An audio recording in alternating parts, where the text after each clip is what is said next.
Bismillahirrahmanirrahim. Assalamualaikum warahmatullahi wabarakatuh. Pada kesempatan pembelajaran yang kedua ini saya akan mengenalkan fungsi kepada kalian.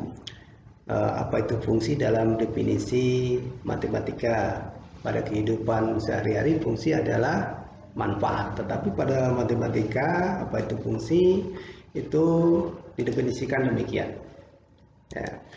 Fungsi adalah relasi atau pemetaan himpunan satu ke himpunan yang lain. Maksudnya demikian. Jika ada kelompok putra dan kemudian di sini ada kelompok permainan catur, sepak bola, bulu tangkis, 5 orang putra ingin melakukan pertandingan, nah hubungannya itu dinamakan sebagai fungsi. Nah, jadi ya bukan manfaat tapi relasi itu adalah definisi matematika tentang fungsi. Nah, kalau seandainya di dalam fungsi nanti kita akan mengenal tentang operasional, baik itu pengurangan, penjumlahan ataupun perkalian, sama seperti penjumlahan biasa, perkalian biasa, dan pengurangan biasa. Tetapi ini ada komponen-komponen X dan Y-nya, begitu ya. Kalau operasional biasa 2 tambah 2 sama dengan 4. Kali ini 2X plus sekian ya sama dengan berapa, itu ada komponennya, maka itu ada dalam operasional aljabar. Kemudian yang selanjutnya kita nanti akan mengenal komposisi fungsi.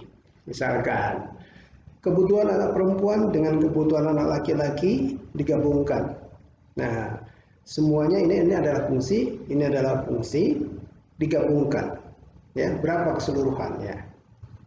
Nah itu adalah penggabungan dua fungsi atau lebih, itu dinamakan komposisi. Seperti kita meramu kue seperti itu ya, itu adalah komposisi fungsi. Kemudian yang ketiga adalah inverse atau kebalikan. Nah, apa maksudnya demikian? Jika suatu fungsi misalkan ya 2x sama dengan 5 ya, maka x-nya diketahui. Nah, misalkan 2x plus 4 sama dengan berapa? Jika x-nya adalah 1. Jika x-nya sama dengan 2, sama dengan berapa? Sama dengan di ujungnya itu dicari. Sekarang yang di ujungnya sudah diketahui, misalkan 100, maka x-nya berapa? Nah, begitu ya. Itu adalah kebalikan atau inverse daripada fungsi. Nah, itu 3 itu yang akan kita pelajari dan itu pasti akan bermanfaat nantinya. Apa saja manfaatnya adalah banyak sekali ya. Di dalam perkantoran nanti biaya operasional kantor biasanya dilambangkan ada fungsi-fungsi tertentu ya. 1 bulan berapa, 2 bulan berapa ya, termasuk juga gaji karyawannya dan sebagainya. Dalam bisnis ya bisa menganalisis biaya produksi, keuntungan yang didapatkan, perhitungan upah kerja ya. Dalam peternakan bisa menganalisis kebutuhan dan persediaan hewan ternak dalam 1 tahun berapa ya. Dalam 1 tahun berapa kebutuhan ternak untuk kurban, kemudian kira-kira berapa yang harus diternakkan. Kita tahu bahwa sapi itu kan 1 tahun kalau sudah masanya untuk melahirkan dia akan berkembang biak. Nah, itu bisa kita prediksi dengan fungsi. Ada rumus-rumusannya yang akan kita manfaatkan untuk mempermudah menganalisis hal-hal yang akan datang. Di sini saya sebutkan juga dan lain-lain. Sebenarnya secara tidak langsung kita itu berhubungan dengan fungsi. Baik itu kebutuhan kalian pada sekolah, misalkan makannya ya, kebutuhan pakaiannya, pulsanya, itu kalau misalkan kita komponenkan itu fungsi tersendiri. Nah, begitu ya. Itu adalah fungsi.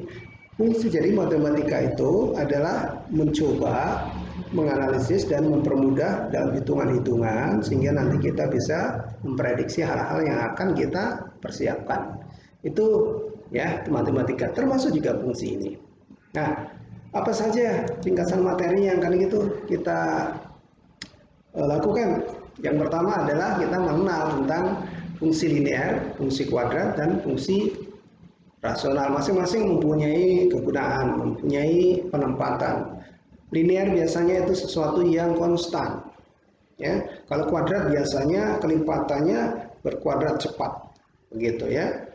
Nah, kalau misalkan kematian orang itu kuadrat itu membahayakan, tapi kalau linear itu juga membahayakan. Yang terpenting adalah linearnya itu turun, itu bagus ya. Kalau menanjak linearnya, wah itu mengkhawatirkan. Apalagi kalau kuadrat dari 2, 4, 16, wah itu mengerikan ya, pasti ada sesuatu yang salah.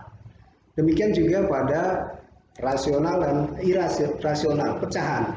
Biasanya itu pada perdagangan, karena itu ada hal-hal yang dibagi di situ ya. Nah, itu adalah berhubungan dengan fungsi.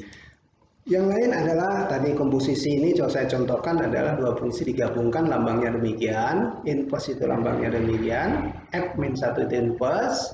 Kalau 0 kecil ini adalah lambang dari komposisi. Kemudian operasional fungsi contohnya demikian. Nah itu ya, itu adalah materi-materi. Nah ini contoh kasus ini. Ini contoh, jangan ini adalah contoh. Ketika suatu kantor memiliki rumusan fungsi untuk menggaji karyawannya adalah demikian. Ya, suatu kantor akan menggaji karyawannya pasti ada rumusannya. Ya, nah ini adalah contoh daripada kasus yang akan kita hitung. Nah, kalau kalian sebagai manajer perusahaan atau pemimpin kantor, kalian bisa menentukan kira-kira sesuai dengan budget pendapatan dari kantornya berapa sehingga bisa dibuatkan fungsi, begitu ya. Di bank juga ya, karena itu ada berapa persen kalau kita menabung, berapa persen kalau misalkan kita deposito, berapa persen kalau kita meminjam dan kemudian mengembalikan. Semuanya ada rumusan. Kalau misalkan dihitungnya 1 bulan sekian, 2 bulan sekian, maka itu ada hitungannya dan itu adalah fungsi. Nah, semuanya itu sekali lagi untuk mempermudah dan bisa kita menganalisis hal-hal yang akan terjadi ya. Itulah kegunaan matematika. Ya, tapi itu adalah tingkat lanjut sebagai orang yang sudah menggeluti tentang ilmu matematika lebih jauh. Nah, jadi kesimpulannya adalah demikian. Kalau menurut saya, fungsi ketika kita belajar adalah nanti akan mengenal berbagai fungsi, dan ini sekedar dasarnya saja. Kemudian bisa mengaplikasikan, ya. Kemudian bisa menganalisis, ini tulisannya kurang pas, menganalisis masalah, kemudian mempersiapkan. Nah ini yang terpenting di bagian bawah ini, ya, bagian bawah. Jadi kalau kita belajar fungsi dan kemudian kita bisa menganalisis ini, ya, kebutuhan sekian tahun, kebutuhan orang, ya, semuanya bisa membuat fungsi tersendiri. Kalau tidak ada hal-hal apa-apa, bisa dipastikan akan terjadi. Ya, nah, kenapa misalkan itu ada rencana dalam sebuah negara itu sekian, ada pendapatan sekian, kita akan lakukan, pasti ini akan menjadi sesuatu yang maju. Itu ya negara itu. Tapi kalau misalkan ada bencana, ada sesuatu yang menghambat, kebanjiran, bencana alam termasuk sekarang corona, maka itu di luar hal-hal itu adalah sesuatu yang di luar kebiasaan. Artinya seharusnya pas, tapi karena gangguan maka tidak terjadi yang kita ramalkan. Nah, ilmu matematika pada intinya baik demikian. Ya, kita bisa menghitung, memastikan kebutuhan yang akan datang, dan kita bisa bersiap-siap apa yang harus kita lakukan. Termasuk juga penerapan tentang fungsi ini. Itu ya pengantar daripada ilmu fungsi yang nanti akan kita rinci, kita menyelesaikan kasus-kasus dalam kehidupan sehari-hari. Demikian, mudah-mudahan bisa terserap gambaran ini. Nanti kalian bisa bertanya kapan saja kepada saya. Ya, tidak usah mengenal waktu siang malam, silakan. Nanti saya kasih nomor informasi. Demikian, assalamualaikum warahmatullahi wabarakatuh. Selamat. Oke, thank you.